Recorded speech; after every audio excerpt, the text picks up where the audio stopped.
L'isola. Stordita da urla e campanelli, cassette e cartacce, frotte di persone e luci. Odori inattesi mi rapiscono.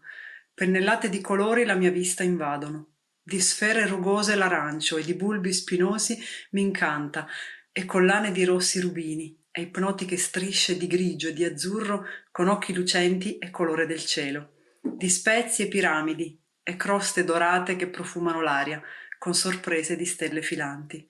Ti rapisce la vucciria, caotica e calda, magnetica e florida, di sensazioni forti, madre creatrice della terra, del sole impagabile dono.